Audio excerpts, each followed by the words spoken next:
Muteki et Yokoso. Bienvenue à tous. Salut à tous. Salut. Bonjour. Bienvenue dans ce Muteki de retour de Japan Expo. On a survécu à Japan Expo, on vous racontera. Pas tout, mais on vous racontera. Survécu. Survécu, je pense que c'est le bon terme.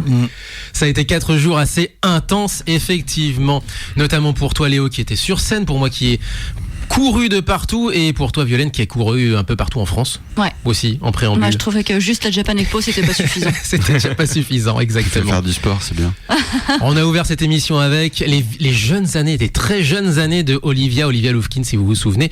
Elle a eu sa hype il y a une dizaine d'années, quelque chose comme ça. C'était son premier groupe. Elle était vraiment toute jeune. Donc c'était avant sa carrière solo, évidemment.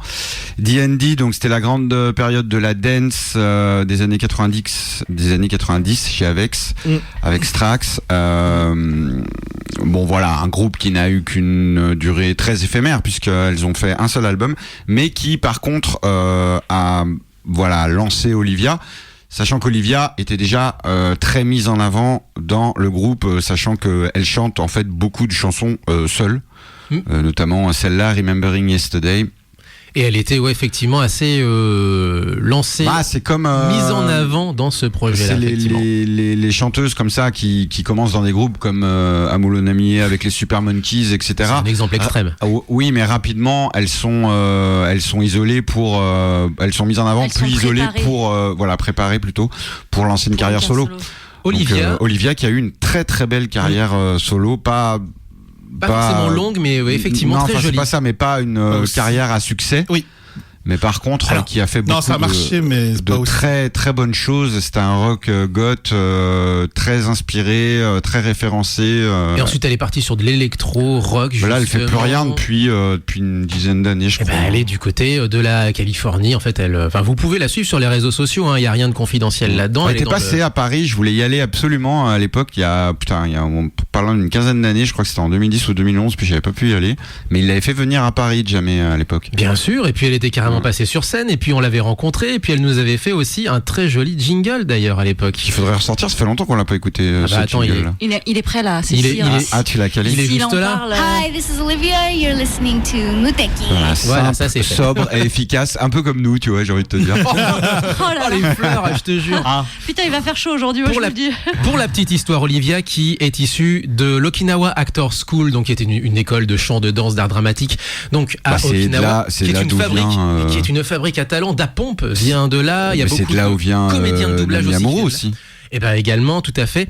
Et qui a fermé ses portes il y a déjà plusieurs années. Et l'an dernier, ils ont essayé, et ils ont réussi d'ailleurs, de la relancer, en rappelant notamment certains anciens graduates, certains anciens diplômés de cette école-là, notamment justement Olivia Loufkine, qu'ils ont sorti de leur retraite et qui a pris l'avion direction Okinawa pour justement tourner des spots de promo pour la réouverture. En fait, c'était à la base pour un grand concert, en quelque sorte. Pas à Moulo.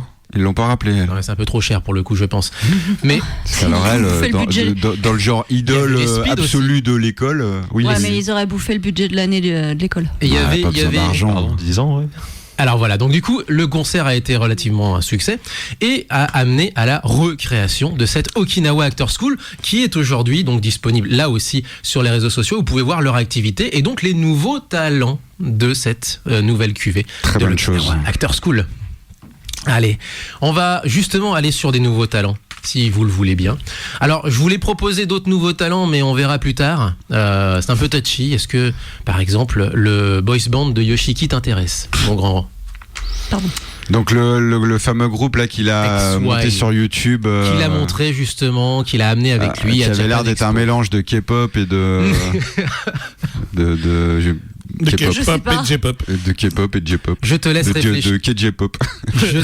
Je te laisse réfléchir en attendant. Pour l'instant, on va aller. Oui, mais tu me dis ça, mais tu vas le passer dans tous les cas. Pas maintenant. Oui. Et je te laisse. Non, si ça sera marrant. Non, parce que si tu es vent debout contre ça, je. Non, je suis curieux, moi. T'es curieux, d'accord. Okay. Ouais, je risque de tailler après, mais je suis malsaine, mais que c'était quand même. Vous l'aurez compris, donc on débriefe un petit peu Japan Expo dans cette émission avec notamment. C'est vrai qu'il y a Yoshiki à Japan Expo. Exactement, avec une. Alors qu'est-ce qu'il a fait Il est passé sur des écrans géants. Ouais. Alors non, si en fait, mais en fait non. Il a beau être son groupe de boys band, il était là. Il a sur scène. Oui, quand même. Exactement. Parce qu'il peut pas faire autrement. Il faut que ça soit mis en avant. Tu peux pas faire n'importe quoi. Et donc deux showcases de Yoshiki donc à Japan Expo, exactement, tout à fait. Avec notamment donc l'un où il nous a présenté XY avec le single Crazy Love.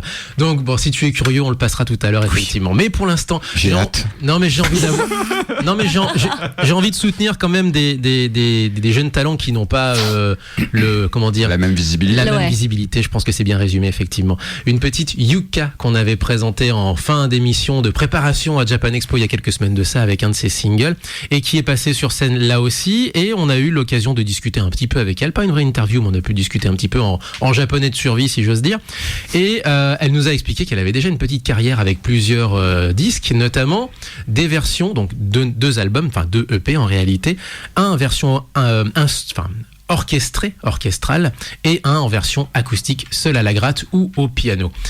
Et c'est ça que je vous propose de découvrir. Donc le EP s'appelle Stage 1, on l'a rencontré, elle nous l'a signé, en plus de ça on va le montrer à la caméra. Yuka avec cette chanson qui s'appelle First Plan. Pour commencer, 04 78 39 18 15 pour nous appeler. www.facebook.com/Muteiki-Canu, idem pour Twitter. Vous pouvez le retrouver sur muteiki-radio.fr. Et actuellement en live sur Twitch, faut en chercher. Sur les réseaux sociaux, Twitter, bravo Violaine, Facebook, tout ça. Je suis pas encore réveillée, il est trop tôt. Bravo. Attends, parce que là du coup en fait, non mais ça m'a fait perdre mon truc. Alors sur Facebook, sur Spotify, voilà, vous pouvez nous retrouver un peu partout. C'est parti. Yuka sur Muteki, First Plan, la chanson en version acoustique tirée de son EP Stage 1.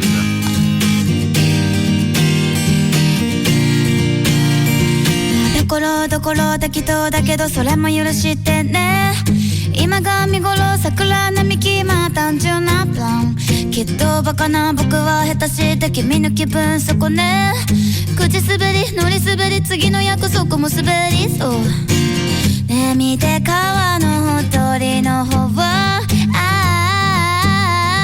素敵なデートいい返事の仕方考えた末そうだね I like you, like you それしかなくてそれしかないから And I like you, like you それだけ今は言えればいいな I like you, like you また僕は口を紡いじゃって胸は詰まったままでそんな中君は愛想尽かし疲れた笑顔を見せるかもなんて考えるほどその空想は自分の影まで追い越してゆく末目の前の景色も楽しめるわけもない心あらずなんだ、ねえ私の話聞いてるつまんないないい返事の仕方考えた末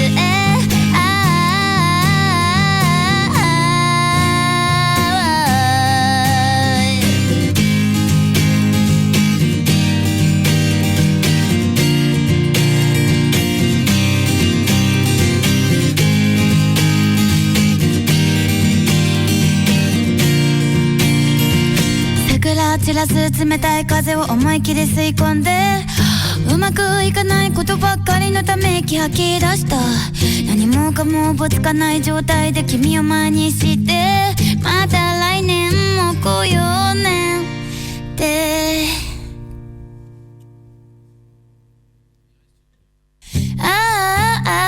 like you, like you それしかなくてそれしかないからlike you, like you それだけ今は言えればいいな like you, like you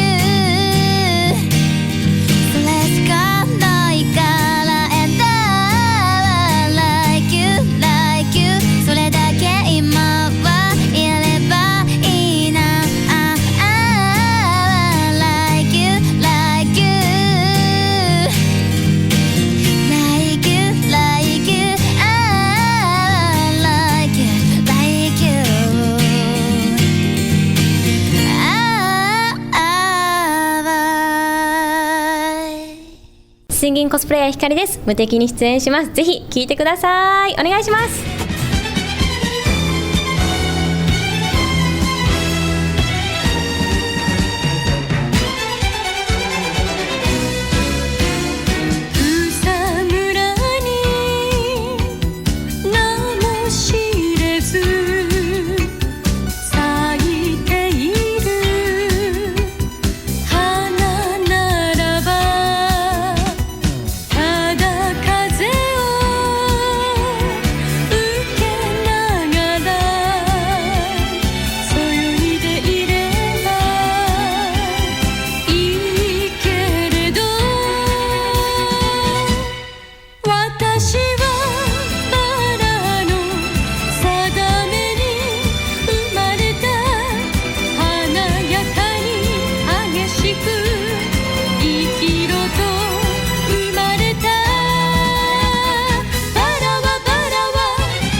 En framponné, évidemment. Dans Alors, le texte. Vous l'avez pas entendu, mais Romain l'a fait juste avant qu'il le dise. J'ai dit putain, j'ai pas compris ce que Romain a dit. Ah non, c'était un réflexe en fait. Ah oui, c'est le petit moment mémotechnique. Versailles no Bala, Lady Oscar, donc en français, générique de début, Bala wo tsukushiku chiru, les roses meurent en beauté. Enfin, moi personnellement, en tout cas, un de mes animés préférés. Je pleure toujours à la fin. C'est tellement triste, mais c'est tellement beau. Avec donc un des meilleurs doublages de l'époque. Hein. Exactement. Le doublage français est extraordinaire et il est même, chose rarissime, meilleur que le japonais, parce que la voix de Oscar en fait est beaucoup plus appropriée en version française. J'ai plus le nom de la comédienne de doublage, ouais. Mais par contre, c'est une voix extrêmement, parfaitement androgyne, donc qui correspond au personnage. Et en VO, elle est doublée par une femme, tout simplement. Dont j'ai pas le nom non plus, mais du coup c'est beaucoup moins. Enfin voilà, là en français c'est beaucoup plus ambigu. Le timbre de voix effectivement est un peu plus extraordinaire. Je crois que il peut être qualifié quasiment de meilleur doublage français.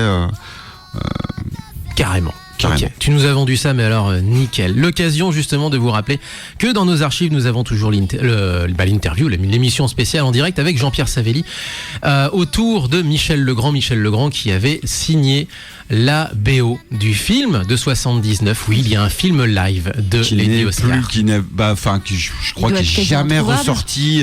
Alors là, il y a un coffret, je crois, qui sort, alors, je sais plus si c'est en fin d'année ou quoi. Et là, pour la première fois, je crois qu'il va être réintégré dans ce coffret. frais, mais sinon le film est invisible depuis plus de 30 ans, quoi. La BO, elle, est dispo sur Spotify. Et justement sur Spotify, on trouve aussi notamment des nouveautés, notamment le fameux boys band de Yoshiki. Alors, est-ce que ça vous tente ? Tu veux en parler maintenant alors du coup ? Allez, c'est parti. Donc Yoshiki avec ces fameux showcases, avec notamment au passage, la présence de ce boys band XY. On en avait parlé. Donc littéralement en français, donc XY. Exactement, okay. XY, tout à fait. On en avait parlé un peu de manière humoristique, dans le sens où le communiqué de presse était très très très très basique. C'est-à-dire vraiment, il a été fait sous Word, et d'ailleurs avec l'exportation l'exportation des fichiers Word, vous savez très bien que Word, quand vous mettez une image, elle n'arrive jamais au bon endroit. La mise en page foire lors de l'envoi de ce genre de document. Ça n'a pas loupé, bien entendu. On avait l'image de Yoshiki en plein milieu du texte quand on a reçu. C'est pas moi qui l'ai reçu, c'est Amélie. On lui fait des gros bisous au passage. Elle nous l'avait signalé, elle nous l'avait montré. C'était très très drôle. C'était pas fait exprès ? Non, pas du tout. C'est jamais. Non, mais ça dévoile des secrets de fabrication. Et effectivement, j'avais réussi à prendre une photo à Japan Expo cette année, justement, avec la fin du morceau, justement, où ils ont tous le bras levé, notamment un qui a un violon un petit peu à la manière de Sugizo et qui a l'archet levé également. Et au-dessus, l'écran géant avec la figure de Yoshiki en mode déesse, déité tutélaire d'une certaine façon. J'allais dire déesse tutélaire, mais forcément déité tutélaire, divinité tutélaire, disais-je. Voilà, c'est papa, oui. Non, c'est papa, c'est tout à la fois là pour le coup. Ouais. Papa Sama. C'est Papa Sama. C'est bien résumé ça. Bah oui. Tout à fait. Pas déconner. Je vous propose de découvrir ça. Pour la curiosité, Crazy Love, donc c'est le nom du titre. Même le titre. C'est jusqu'au bout, quoi. Attends, t'as rien entendu. Okay. Toi, tu l'as pas encore entendu ? Non, non plus.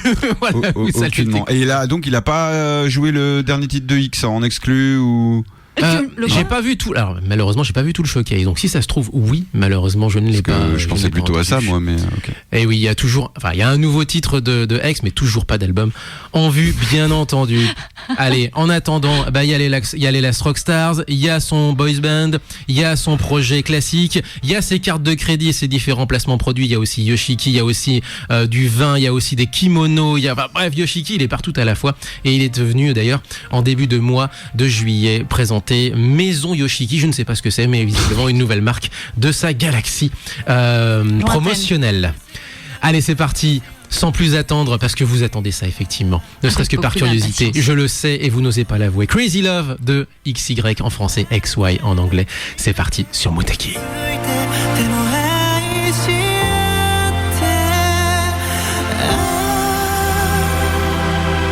It's a crazy love. It's a crazy love. Crazy love. It's a crazy love. Crazy love. Night and day and night, I'll give it all away till you feel the rain of roses. We're a sway like speed of light, we'll fly all the way till we see forever and ever. Shine like diamonds, shine like the stars. Forever this love, and you and me. It's crazy love, crazy love, crazy love, crazy love. Quiet that action.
Hi, this is Yoshiki from X Japan. You're listening to Muteki.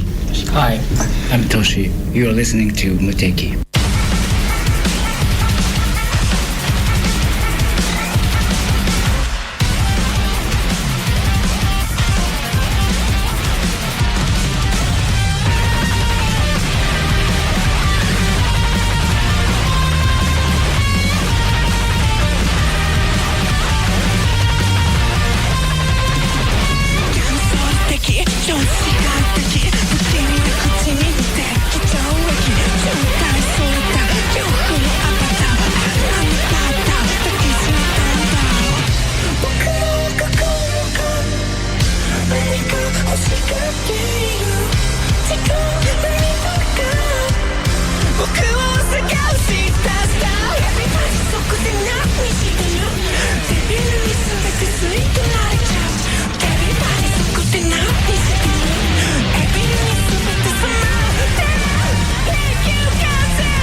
presque un retour aux sources pour Ticket.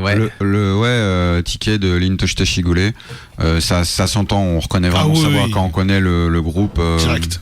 C'est clair. C'est plus rock par contre. Et c'est vraiment dans l'état d'esprit. C'est plus rock que Lintoshite Shigure. Et alors, c'est même dans l'esprit du début de Lintoshite Shigure, en fait, avec le côté très extrême où on passe d'une orchestration très minimaliste à un mur de son qui vous arrive sur moi, chaque fois qu'on me dit ticket, je pense à Tetsuya Komulo, mais ça.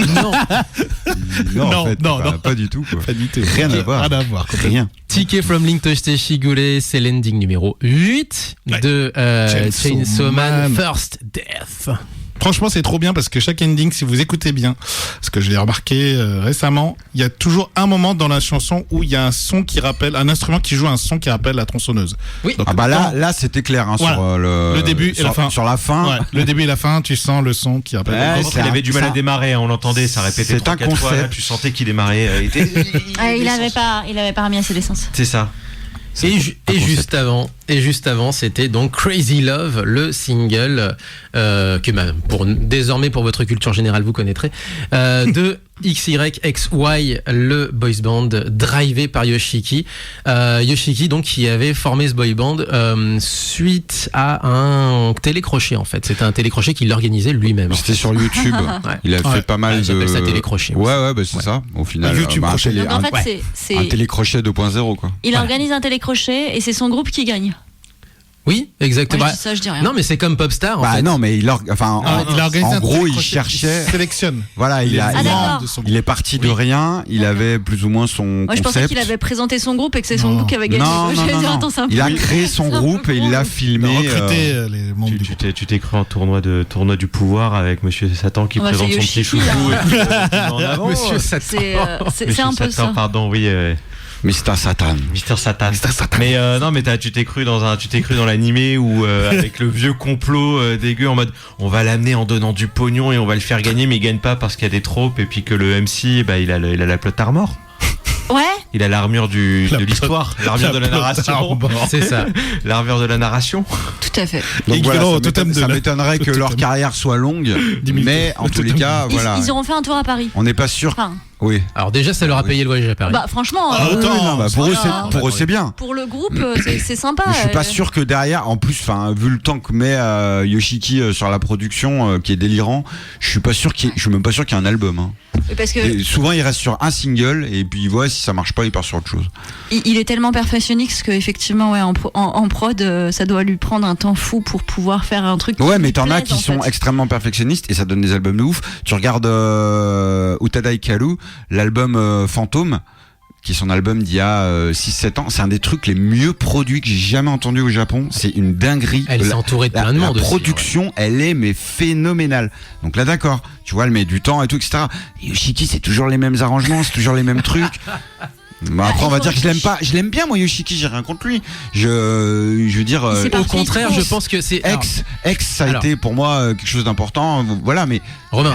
Je pense qu'il faut arrêter, quoi. Je pense que la déception que tu exprimes est à la hauteur de comment dire. De la non-attente. Hein, non, au contraire, justement. Pas d'attente, hein. De l'admiration que tu avais pour lui. Ouais. À la grande époque. Je l'aimais. Admiration, c'est un grand mot, mais je l'aimais. Tu l'aimais beaucoup. Ouais, j'aimais beaucoup X. Et lui notamment, mais là. Et puis c'est pareil. Enfin, il fait tellement d'effets d'annonce où il y a rien derrière, et il s'éparpille tellement qu'au bout d'un moment, en fait, tu dis ouais. Il y a un côté un petit peu. Enfin, moi, j'irais même jusqu'à dire qu'il y a un côt un petit peu gênant, quoi. Ouais, les effets d'annonce avec les effets d'annonce. Après, sur le mec et tout ce qu'il fait maintenant, tu vois, il y a, j'en parlais justement avec Laurent il y a pas longtemps sur internet. Alors justement pas de Yoshiki. Laurent, notre ami qui est à Haute, de Komuro Tetsuya. Et c'est pareil là, il a reformé pour la énième fois TM Network. Alors donc il y a le film de Steve Hunter Angel Dust qui sort le 8 septembre. C'est vrai. Et donc tu les vois faire des lives et tout. Ah putain. Le 8 septembre. Il a pris cher. Hein. Allez, puisqu'on parle de s'éparpiller, on va éparpiller, nous, les Omiyage.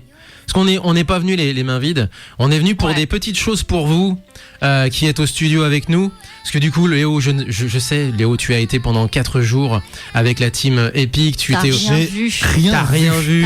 Mais tu étais avec le cosplay. Tu as présenté le cosplay aussi. Ouais, je n'ai rien à raconter en dehors de la scène Ichigo et de la scène Kitsune. Tellement je suis resté là-bas. D'ailleurs, c'était comment cette présentation du show cosplay? Raconte-nous un petit peu. Vendredi, un peu erratique parce qu'il y a eu des problèmes de RER, donc ça nous a un peu perturbé dans l'organisation. Ouais. Et moi, alors sur scène, ça devait être drôle parce que du coup, j'ai fait un Spider-Man sur la scène juste pour me faire plaisir. D'où les cheveux rouges. Les cheveux rouges pour aller avec le costume. J'espère que ça a plu en tout cas. C'était plutôt cool. En tout cas, le public était bien chaud. Le cosplay en lui-même, voilà, très hétérogène, mais comme tout concours général. Mais sinon, c'était vraiment, encore une fois, agréable. Très éclectique, tu veux dire plutôt. Ouais, mais aussi très hétérogène en niveau et très hétérogène dans la. D'accord, donc un gros niveau global. Non, au contraire. Il y a du gros niveau et des très bas niveaux. Il y a des gros écarts. Hétérogène, c'est très différent. Mais voilà. Mais ça s'est globalement bien passé. Même si je pense que les gens ont peu ressenti que j'ai speedé à la fin, mais parce qu'on n'a jamais le temps de présenter. Donc j'en m'excuse, mais en tout cas, j'espère que ça a été agréable pour les cosplayers. Et bien justement, puisque tu n'as pas eu le temps de te promener dans les allées de Japan Expo, voici un petit un doujin de Spy Family. Donc alors que je t'explique un petit peu le côté complètement improbable du projet. Parce qu'il y avait la version anglaise, ouais, aussi. C'est une mangaka qui est d'origine japonaise et qui vit à Tallinn en Estonie. Donc on a une japonaise en Estonie qui vient à Paris présenter un doujin de Spy Family. C'est fou. C'est génial. Assez incroyable. Et en français. Voilà. Mais tu avais la version anglaise aussi et du coup, Damien quand il a vu qu'il y avait une version anglaise, il a dit mais attends c'est quoi ce délire? Et en plus c'était un peu à part, il y avait pas grand monde sur ce petit. Elle était au bout des créateurs indés. Elle était au bout du bout vraiment et du coup déjà une japonaise, sympa, une mangaka qui vit en Estonie doit pas y en avoir des masses, tu vois. Mais alors qui vient à Paris pour présenter un doujin en français. Mais c'est génial. C'est et alors pour toi mon Romain, nous avons je sais que tu aimes beaucoup Mizukat, l'artiste que je t'ai fait découvrir l'année dernière, qui est une artiste allemande qui fait du pixel art, et donc c'était joli, ouais. Je l'avais acheté merci beaucoup. Allez. Je l'avais acheté des petits autocollants, des trucs. C'est un design très 80s, très city pop dans l'esprit, Orange Road et compagnie, donc c'est plutôt sympa. Exactement. Donc voilà. J'aurais préféré une dédicace de Lachaud. Excuse-moi, mais faut dire ça à la SNCF. Bah tiens. Puisqu'on parle de dédicace, qu'est-ce qu'on a comme interview qui vous attend du côté de l'antenne? On a une interview de Mitsugi, pour ceux qui le connaissent sous ce nom-là. Mitsu, bien entendu, pour sa chaîne YouTube, youtubeur, musicien à la base, chanteur, musicien, auteur, compositeur, interprète, basé au Japon, et donc que vous connaissez surtout par ses activités de youtubeur. On a une discussion, on avait 20 minutes de créneau, on a fait 45 minutes d'interview, c'était passionnant et c'est une très très belle découverte. Merci encore à toi. Et ensuite, deuxième interview, celle de Emiko Yamamoto, qui était accompagnée, je le disais, par Guillaume Fia et Harry Owen Primac, qui sont des anciens de la scène, justement, rock, inspiré par le Japon. Alors Guillaume, on en avait déjà parlé, Gaijin, Genova, Portal Wombat, voilà, donc pour les projets qu'on a déjà présentés, en plus de ça, à l'antenne. Et donc vraiment, là aussi, une très jolie rencontre avec des petites histoires qu'on vous racontera entre Paris et Tokyo. Troisième interview, enfin, Jean-Paul Césari, évidemment. Suite à ces passages sur scène, showcase, si j'ose dire, parce qu'on a eu malheureusement il devait y en avoir deux, il n'y en a eu qu'un seul, consacré donc à l'univers de Tsukasa Ojo, où il a chanté bien entendu la chanson de Nicky Larson. Pas la chanson de Nicky, le deuxième générique, mais le générique habituel de Nicky Larson, que tout le monde connaît, avec notamment Philippe Lachaud, qui est venu d'ailleurs l'interpréter avec lui sur scène. Voilà. Ouais. Je l'ai appris qu'après. Mais alors, ouais. Donc en ouverture à chaque fois de la conférence de Tsukasa Ojo. Tsukasa Ojo qui en termes d'interview était inaccessible. Oui, ça je sais. Hélas. Enfin apparemment, il y a une interview dans Paris Match pour vous dire le niveau des médias. Non mais enfin c'est impossible. Réservé aux pros et tout. Par contre Lachaud, t'as pas pu l'avoir. Non, parce qu'il venait pas de manière officielle lui. Dommage. Il venait pas de manière officielle, il n'avait pas de programme officiel lui, si tu veux. Ouais, il était venu en off. Il était invité par une autre personne. Exactement. Voilà. Tout à fait. Ils lui ont dit écoute, on est là. Il a dit bonjour à son pote Ojo parce qu'ils se connaissent bien. Tout comme on a rencontré d'autres personnes. Alors on taira les noms, mais on a rencontré d'autres personnes qui sont assez connues, des figures assez connues si vous allez sur le web, mais qui sont venues complètement en loose parce que lien avec un exposant, etc. Il faut pas en parler, c'est secret défense. Parce qu'on les a juste croisés et qu'officiellement, ils ils étaient juste venus accompagner ils sont visiteurs. Ça me fait marrer cette omerta. C'est pas une omerta, c'est juste que c'est pour leur foutre la paix déjà pour le coup. C'est ça. Parce que sinon après les gens vont s'amuser à les spotter si tu veux. Alors déjà j'en ai déjà trop dit en disant qu'ils étaient là, mais simplement. Alors c'est passé maintenant. Donc. Oui, mais sauf que je suis malheureusement désagréablement surpris par la fanatitude des gens. Oui. Et en fait que des gens se mettent des fois justement à spotter les célébrités, disons-le comme ça, effectivement, que ce soit des figures de YouTube ou des figures de Twitch ou des figures de la chanson, eh bien que du coup les gens se disent ah ouais mais alors c'est lui, etc. En fait c'est un peu triste parce que du coup ils viennent soit en tant que simples visiteurs, soit invités par un stand quelconque parce que ils s'entendent bien et qu'ils viennent filer un coup de main et autres, et ils peuvent pas faire un pas dans la convention sans se faire alpaguer pour une photo ou pour une dédicace. Mais c'est normal quelque part. Bah ouais, mais quand tu viens en tant que invité, en tant que non mais je veux dire tu peux pas entre guillemets être une vedette entre guillemets, après je sais pas le niveau de notoriété, mais sur YouTube et enfin tu vois ça fait partie aussi du jeu quoi. Ça fait aussi partie du respect. Le gars il vient pas en tant qu'invité, il essaye de passer discrètement. Bien sûr. Tu le vois, ok, tu lui fais peut-être un coucou et puis tu passes ton chemin, tu vas pas le voir en lui disant je pourrais avoir une photo. Ouais, mais après tu ça existe depuis très longtemps. Et puis tu connais très bien le public des salles. Moi j'ai toujours eu du mal avec. C'est la dualité justement de la célébrité. Moi je pense que c'est difficile. Loi de la gloire. Moi j'ai du mal, en fait, pas le fait que l'artiste ou la célébrité veuille veuille juste se promener et autres. Moi je comprends pas, c'est les gens qui sont après eux qui les lâchent pas. C'est le comportement de chacun. Ça c'est autre chose. Ça c'est un comportement extrême. C'est ça en fait. Voilà. D'ailleurs, si vous voulez voir ça, regardez Oshinoko. Oshinoko, bah oui, toi qui aimes bien ça. Très bon, vous racontez. Tu nous passes un générique d'Oshinoko, un de ces quatre dans l'émission. On l'a pas passé à Yaoi Sobi, Idol. Je suis même pas sûr. Je vous le ramène à Sobi. On n'avait pas passé. Ah non, il me semblait. Je vous le rappelle, je vous le ramènerai alors. Génial. C'est pourtant moi qui tiens les comptes pour le coup. Je devrais D'ailleurs, si vous n'êtes pas au courant, mais quand même, moi je l'ai appris qu'après coup, parce que je voulais pas me faire spoiler du tout la série. Je l'ai vue pour me reposer, parce que c'était la semaine de repos après Japan Expo. J'ai regardé la série en entier et je l'ai mangé en une fois. Yaoi Sobi donc Idol, le titre d'Yaoi Sobi, a été #1 du Billboard mondial hors États-Unis. Oui. C'est la seule chanson animée qui a atteint ce niveau. C'est fou, totalement fou. YOASOBI, c'est du lourd depuis déjà 2-3 ans au Japon. Là, ce level quand même, c'est Billboard mondial quand même. Donc là, ça a explosé sur tous les réseaux. Ah ouais, non mais c'est incroyable. Ce truc est incroyable. Je scrollais sur TikTok, je l'ai vu 15 fois en 2 minutes quoi. Exact. Et c'est eux qui ont détrôné par exemple Gulenge de Lisa dans le classement. Non, ils ont battu Taylor Swift, ils ont battu. Mais là pour le coup, Japon, c'est cool. C'est génial. Ça a pas dû durer longtemps, mais par contre c'est vrai que c'est une performance assez incroyable. C'est clair. Même une semaine, ça suffit largement pour dire que c'est énorme. C'est ça en fait. Tu t'imagines, tu dis les gars. Taylor Swift quand même, parce que tu parles de Taylor Swift, pour vous comparer au niveau de notoriété, c'est quand même la meuf qui a fait bugger Ticketmaster et personne n'a pu avoir des tickets parce que le site il a explosé quoi. Oui, sous les demandes. Donc effectivement. Qu'un truc d'animé, enfin un générique d'animé passe devant une artiste comme ça, c'est assez fou.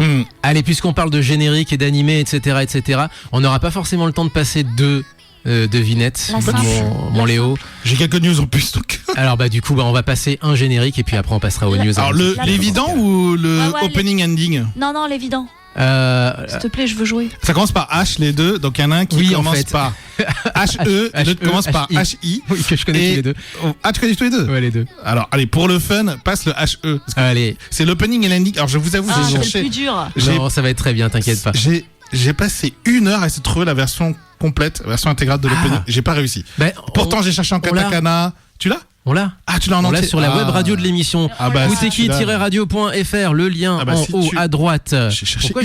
Pourquoi je dis ça avec le bras gauche levé? En haut à droite, visage, donc le lien pour la web radio de Muteki. C'est parce que t'as l'habitude de moi et que comme je fais tout en miroir. Non, je suis droitier et les potards, forcément, je les lève avec le. Tout de suite. Voilà, forcément avec le bras droit. Allez, c'est parti donc. L'opening et l'ending de cet animé très court. Exactement. C'est court, c'est pour ça qu'on peut le faire. Tout le monde connaît en France. TV size, comme on dit. Tout le monde le connaît en France. C'est clair. C'est parti, 2 minutes 37 de bonheur et vous allez savoir. Moi, je me méfie, parce que la dernière fois qu'il a dit ça, j'ai pas trouvé. S'il a dit comme ça, c'est que je le connais. Ça peut plus dire. C'est parti.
Alors, Zéro idée. Zéro idée. Putain, je suis sûr que tu vas me dire que J'ai je une connais. proposition. Alors, vas-y. Il y a l'abeille. Non. Alors, c'est pas animalier. C'est pas animalier. Bah non, mais Laurent, il nous dit que c'est animalier. Nous, Alors, il y a deux indices que je peux vous donner. Là, c'était le but. Alors, déjà, il y a un problème là. Alors, deux indices que je peux vous donner. Il y en a un, c'est on humanise donc des objets, et pour le coup, c'est des voitures qu'on a humanisées. Cars. Non. Et l'autre, c'est l'ancêtre de l'ancêtre. Mais la période, c'est pas Cars. Ouais. Non, bah non, oui, je sais. Et le générique français est ultra connu parce que ça fait exactement le même effet que le générique japonais, c'est qu'on répète les premières syllabes de son nom. Vas-y, mais allez, c'est parti. Ah, Bumbo. Eh oui. Ah ouais, boum boum. Ah ouais, Marilyn Guitons, attention. Attends, mais Petite automobile, ville, tu parais si fragile, Gilles, sous ton drôle de capot. donc le générique là, le générique de Mitsukollier, il est quoi à peu près de la même période, 89, 90. Ah non, il est au début 80, donc lui il est 83. Bumbo, c'est pas si vieux. Si. C'est aussi vieux que ça. Il me semblait que c'était plus récent. Oui, enfin, autour de 84, 85. Ouais, 84, 85. Ah, ouais. Et alors, ok, il y a des animaux dans Bumbo, mais je vois pas le truc animalier, Laurent. Faudra que tu m'expliques. Parce que là, c'est pour ça que je disais c'est pas animalier. Moi, je cherchais autre chose complètement du coup. Ok. Voilà. Donc c'était pour la découverte du générique japonais. Donc on l'a sur la web radio. Alors là, pour le coup, ça doit quand même pas être évident à trouver. En disque, je parle. En physique. Disque. Parce que là, franchement, Bumbo en japonais, j'avais jamais entendu quoi. Alors, si vous êtes curieux, les images du générique japonais sont identiques au générique français. C'est très drôle. Ah ouais. Ouais, exactement les mêmes. Hey Bumbo. Hey Bumbo. Donc Bumbo en français, pourquoi ça s'appelle Bumbo? Parce que en japonais, en VO, c'est Bumbo. Bumbo. C'est ils ont rien trouvé de plus proche. Oui, bah c'est assez. Bumbo, voilà. Ça va, Bumbo. Non, mais moi j'aime bien. Hein. Mais en fait, Bumbu, c'est très drôle parce que bu, ça fait la klaxon de voiture. Et puis c'est le nomatopée, voilà, c'est ça. C'est quand t'es dans les embouteillages. C'est la raison, c'est con. C'est con. Sauf que maintenant tu le fais en boucle, tu lâches plus le klaxon maintenant. Pour les crédits, Shiori Hashimoto, beaucoup à Bumbo pour la chanson. Ah, pardon. C'est pas Mitsuko Oli, effectivement. Ouais. Alors, quelques news peut-être éventuellement. Je vais faire très vite. Alors, malheureusement, cette semaine, on a appris la mort de très grand Ippei Kuri, mangaka, cara designer, cofondateur avec ses frères de la Tatsunoko Prod. Voilà, donc malheureusement, moment, voilà, ils sont tous vieux. Bah, surtout la Tatsunoko, ouais, ça a été. C'est ancien, ouais. Et puis il sort au cinéma le 25 et 26 août pour rappel le film Psychopath Providence en France. Donc n'hésitez pas à aller le voir, d'ailleurs j'irai probablement le voir. Pour les fans de Psychopath. Et enfin en sport, on va faire très très vite. Le Japon a brillé lors des championnats du monde de natation synchronisée. Tout ce qui est, vous savez, tout ce qui est natation artistique et tout ça. Ça se passe à domicile, ça se passe à domicile, voilà. Ça se passe à Fukuoka et donc on a des duos féminins. Et surtout, ce qui était très drôle, c'est que des équipes ont commencé à ramener un homme au milieu des jeunes filles. Puisque désormais, il n'y a aucune règle. Mixte, non ? En fait, ouais, c'est ça, il y a des équipes mixtes. Il n'y avait qu'une règle qui disait que ça devait être que des femmes. Mais voilà. Très bien. Donc ils ont ramené un homme et c'était très très beau à voir. Donc c'était super intéressant. C'est novateur et beau à voir. C'est novateur et beau à voir. Donc voilà. Et autre chose, on a news au Japon là qui commence à inquiéter le foot japonais puisque les températures sont très élevées au Japon en ce moment. Il y a une énorme canicule. Alors déjà que de base c'est chaud et humide, là ça a l'air d'être terrible.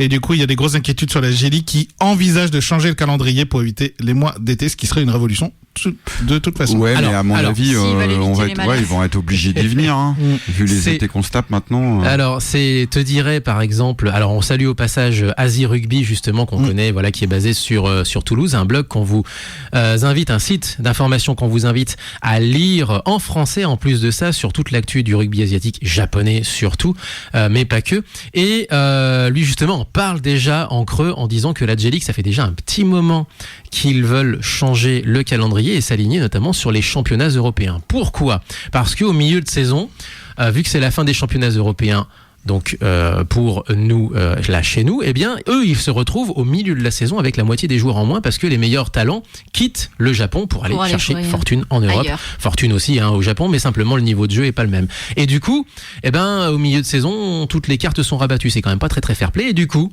l'idée serait de s'aligner sur le calendrier à l'européenne. Voilà. Et donc voilà, c'est une des raisons en plus effectivement, c'est qu'en plus de ça, de toute façon, l'été ce serait injouable. Enfin, ça finit par être injouable. Et si vous êtes anglophone, vous savez lire l'anglais, je vous invite à lire un article sur le Japan Times Sport, qui raconte l'histoire d'un ancien Yokozuna amateur qui s'appelle Hidetora Hanada, qui a annoncé lors d'une conférence de presse à Tokyo qu'il allait rejoindre une équipe de football américain de l'université d'État du Colorado. Quoi ? Et il est passé en 16 mois de sumo universitaire au CFL Combine à l'équipe nationale du Japon quand même, de football américain. C'est pas et vrai, du coup, il attire l'intérêt de plusieurs universités américaines prestigieuses. Ah bah oui, tu m'étonnes. Il fait la moitié de la ligne du tout seul. Voilà. Et du coup, mais c'est High Shield 21 en vrai avec l'équipe qui faisait non mais c'est Kurita dans High Shield 21, c'est tout. C'est complètement ça. C'est très très très intéressant en fait de lire l'article et du coup, n'hésitez pas à le lire, il est assez long mais très intéressant parce qu'il raconte le parcours de ce jeune japonais qui pourrait peut-être être le premier japonais à briller alors peut-être pas en NFL déjà, faisons la NCAA, enfin tout ce qui est universitaire déjà, ce qui serait déjà très bien. C'est déjà très bien, ouais. Et mais si un jour il est en NFL, je vous raconte pas le buzz que ça va faire au Japon et partout, et ça peut faire exploser le football américain au Japon. Et au niveau des sorties cinéma sportives, on rappelle qu'il y a donc le film de Slam Dunk, The First, qui a été un très très très gros succès au Japon et qui apparemment a l'air vraiment génial. Alors je crois qu'il sort mercredi prochain. C'est ça. Je vais aller le voir. Moi aussi. Voilà. Et du coup, puisque tu parlais des Britanniques, il y a quelques conventions ce week-end. Il y en a une à Londres, Hyper Japan. Oui, bien sûr. À Hyper Japan. Il y a Manga Deauville à Deauville et il y en a une que j'apprécie particulièrement, Gévaudan Pop Culture. Gévaudan Pop Culture. Voilà. Ah oui. Gévaudan quoi. Voilà, donc c'est à peu près tout ce qu'il y a ce week-end. Voilà. Eh ben c'est déjà pas mal. Et puis pour en terminer, puisqu'on est en direct, il est 9h55 du matin. Ils viennent de siffler la mi-temps du côté de la Coupe du Monde féminine avec le Japon qui est bien placé en tout cas pour au moins faire le dernier carré. Et c'est pour beaucoup d'équipes, en tout cas le dernier tour de piste pour certaines légendes d'ailleurs du football féminin. Je pense à Martha, je pense à Wendy Renard pour nous en France, Megan Rapinoe pour les États-Unis, Alex Morgan également, et puis notamment Saki Kumagai, l'indétrônable capitaine de l'équipe du Japon, ex-lyonnaise d'ailleurs pendant à peu près 6 ans, quelque chose comme ça. Elle est restée un petit moment capitaine notamment de l'Olympique lyonnais. Eh bien le Japon mène 1-0 actuellement face à la Zambie à la mi-temps. Et cette information sera du coup forcément déjà périmée au moment où nous mettrons cette émission en ligne en replay, bien entendu. Évidemment. On se quitte avec un dernier groupe qui a brillé justement à Japan Expo. Il s'agit de Akala. Ils sont toujours là, eux, ils reviennent tous les ans, c'est génial. Je suis déçue de ne pas pouvoir avoir été présente pour les voir parce que j'adore ce groupe. Akala, groupe de rock avec instruments traditionnels qui vont avec. Et hop là, et c'est pas le bon potard que je suis en train de baisser, et je mettais justement le générique complet de Bumbo en fond sonore pour vous, pour vos oreilles. Laurent pensait que c'était Ciao et Grodo dans un premier temps. Qui est un très très joli générique aussi en français d'ailleurs au passage. On se quitte avec Regeneration, c'est le tout nouveau single de Akala qu'ils ont présenté sur scène. Et du coup, nous on se dit à la semaine prochaine alors dans ce cas-là. Exactement. À la semaine prochaine. Matane. Matane, vive le son japonais, Matane. Tchuss.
競争はその時の集団、必すれば花を初心を